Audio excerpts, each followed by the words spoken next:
Hi everybody, welcome to this week's Midweek at Main video, Gospel Reflections for Everyday Life. We do these videos every Wednesday to try to pair together some of the conversation and the time together on Sunday morning to encourage you and ourselves and everyone that can access these videos in any context to encourage us to remember what we've been given, to remember the good news in a way that thinking about Jesus and what he's done for us isn't just something that helps our end of life story. It's our everyday life that is helped by the life of Jesus, the truth of what he's given us, the position we have.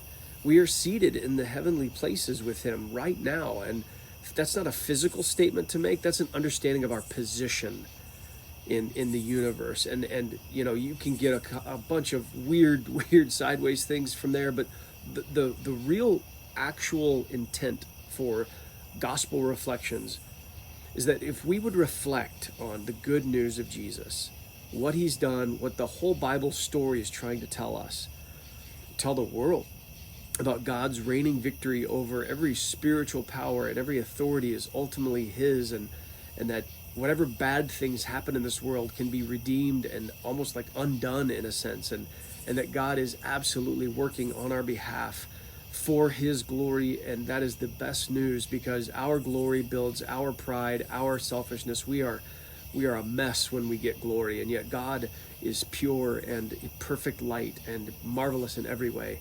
And so the good news is that everything good that we long for is actually available. Now, I'm not talking about good in the earthly, selfish, build up self and comfort sense. I'm talking about the deep peace longings of the human heart, the unconditional love acceptance that we have from God through Jesus's death on our behalf and dying for our sins. The way that the good news affects us is I don't have to be afraid now of difficult circumstances that might befall me in my life.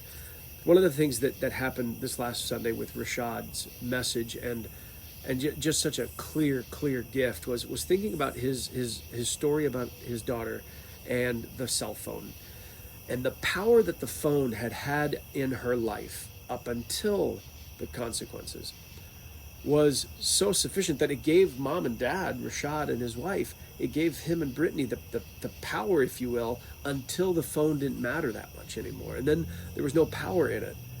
The phone didn't have power anymore, and Genesis was allowed to leave the house and go on about her day and not worry about the phone, because the phone didn't have the power anymore.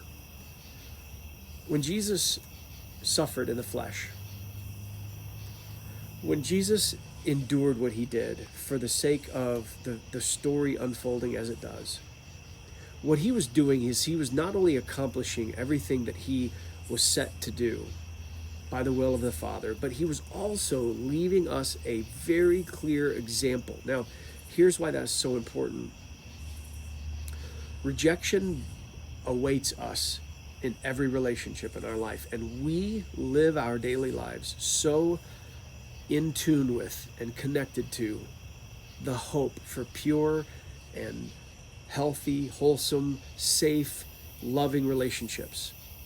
We want those to be unilaterally cared for in our surroundings, and yet we know there's always this, they're hanging in the balance, right? We're one crass word away from sleeping on the couch. We are one stupid statement or just selfish moment or lashing out of anger. We are one moment away from harming or affecting a relationship, and we know this about ourselves.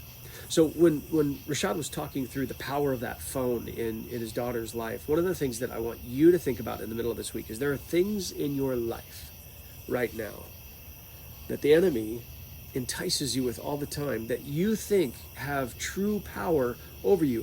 You think that as long as you keep all of these things up and up, and you're constantly worried, you're constantly anxious, you're constantly fearful, your finances are this, your impulses are this, your diet is this, and you're just kind of all over the place, but you make it look like you have things kind of, under control, but the reality is for you it's just cracked ice waiting to break through. And what I want you to think about is what the whole arming ourselves with this way of thinking is about, is I'm not in need of being afraid of anything in this world.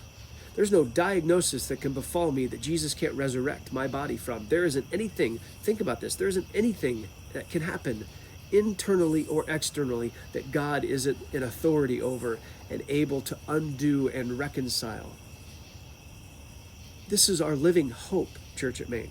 This is our living hope for every single day life. I can ask sincere questions about my coworkers' faith or their upbringing or the challenges they face in their home or in their job. And I can even sacrifice things in my job to make their job better. Why? Because Jesus sacrificed everything to make my life better, not just now, but eternally.